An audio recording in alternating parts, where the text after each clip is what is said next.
Welcome back to a new issue of our talks. In the current situation, we are trying to provide a flavor of the main tax measures adopted by the main foreign countries. And today we host Professor Miranda Stewart from the University of Melbourne. We would like to discuss with her which are, of course, the main tax measures adopted by the Australian government in order to face the COVID-19 outbreak. So, Miranda, could you please provide us with a general introduction on the Australian reaction to the crisis? Sure, and hello, buongiorno, nice to speak to you from down under. We have a beautiful autumn afternoon here today in Melbourne. So yes, there has been a lot going on in the fiscal context, both taxes and government spending, income support and other government expenditure in Australia. As you would know, we have been very fortunate in the health response to COVID-19. And so we have rather much smaller sort of illness and death than many other countries.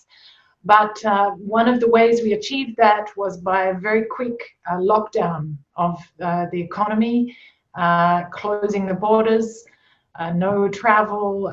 We are all working at home. We only leave the house for essential travel, essential items, and some essential businesses. So many businesses are closed.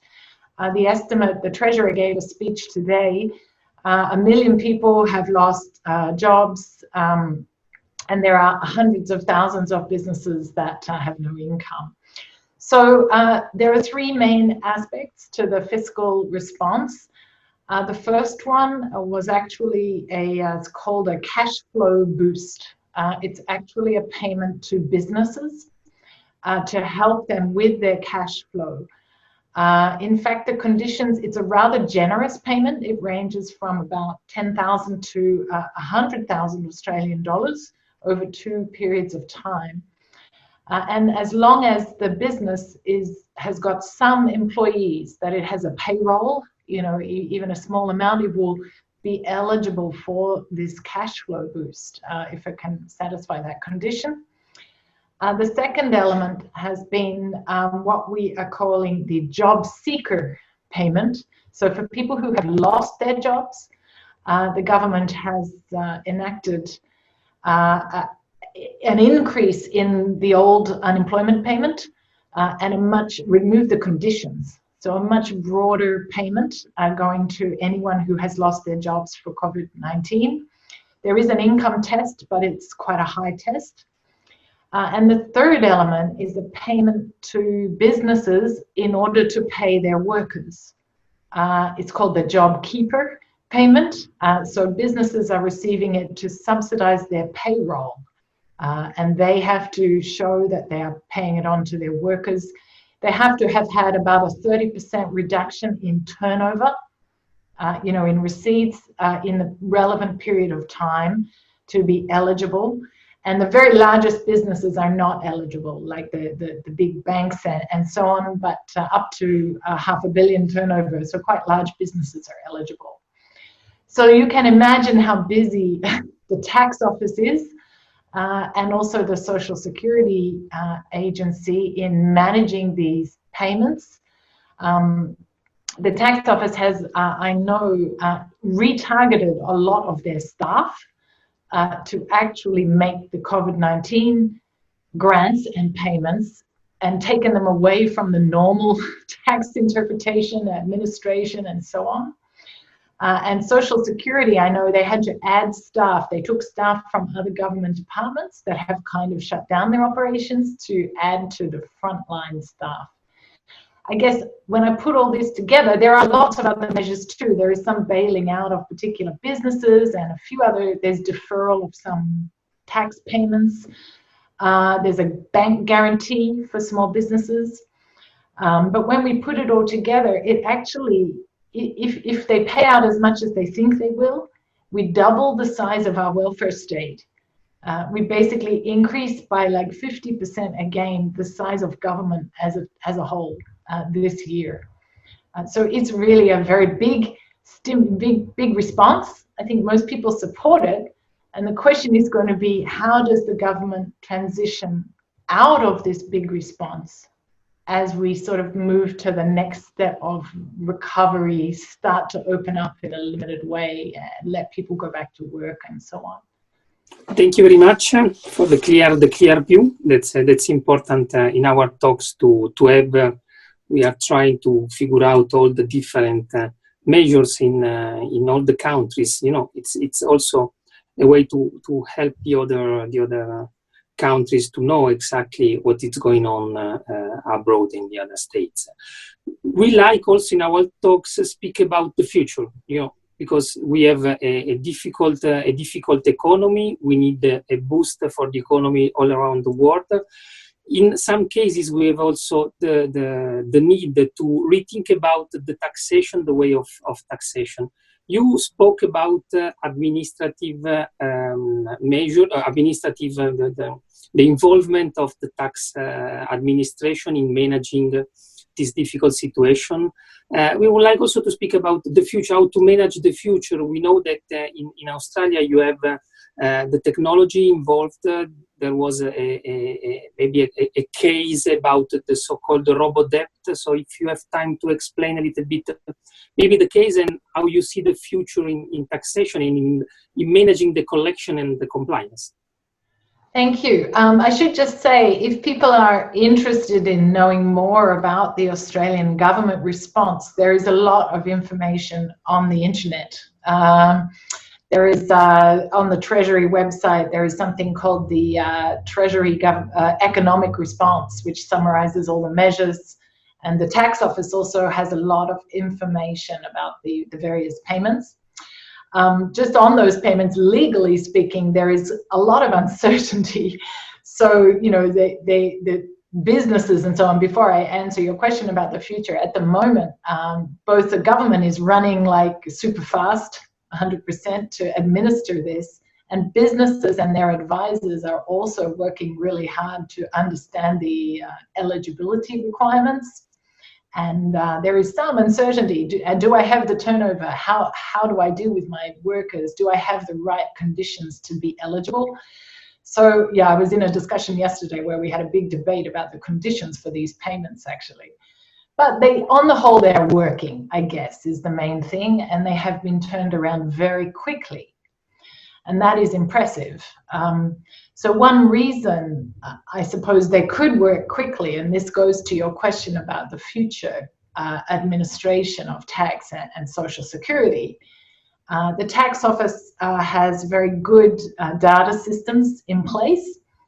They recently introduced something called single touch payroll, which means they have real-time information every fortnight on the payroll, the wages and retirement contribution for businesses is in real time given to the tax office.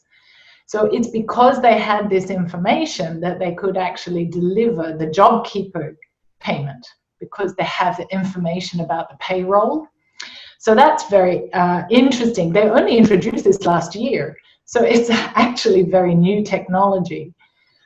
In the Social Security system, of course, we have for a number of years been improving the technology and starting to automate, you know, the delivery of payments and information and so on. And just the government has started using algorithms to identify eligibility and this sort of thing.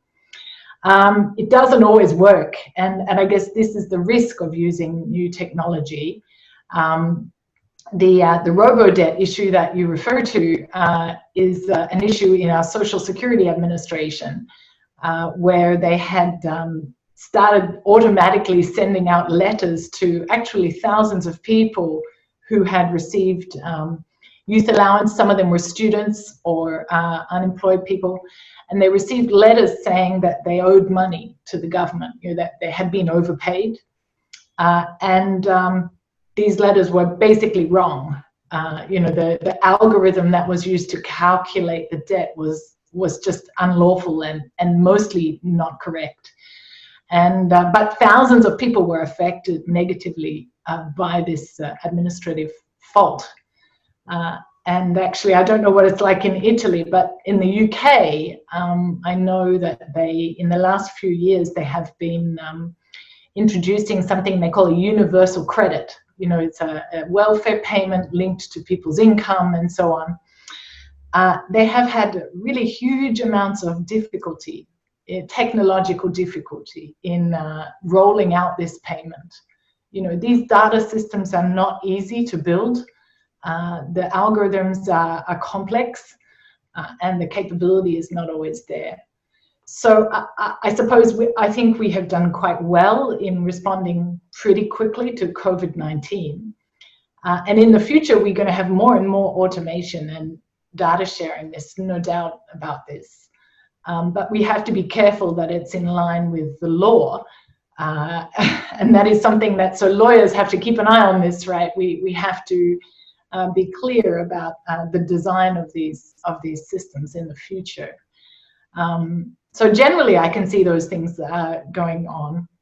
I'm not sure if you wanted to know more about tax reform after COVID-19. Maybe something, yes, it would be nice. Thanks.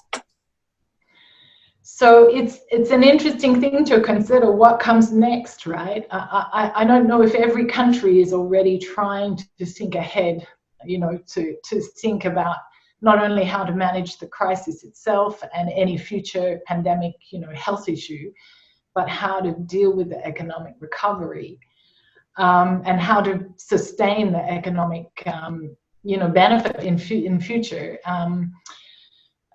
I guess we have been thinking that there is going to be a substantial hit to the revenue. You know, this will happen around the world. I suppose there will be revenue losses because people are not paying tax, they're not employed, businesses have losses and so on. Trade is down, consumption is down as well. So GST, VAT is lower. So first of all, we actually just need to grow the economy as much as possible.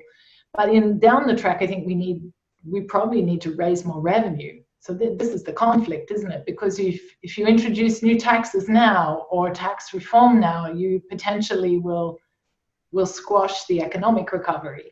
We don't want to we don't want to cause more problems or uncertainty. We want people to consume and spend and invest.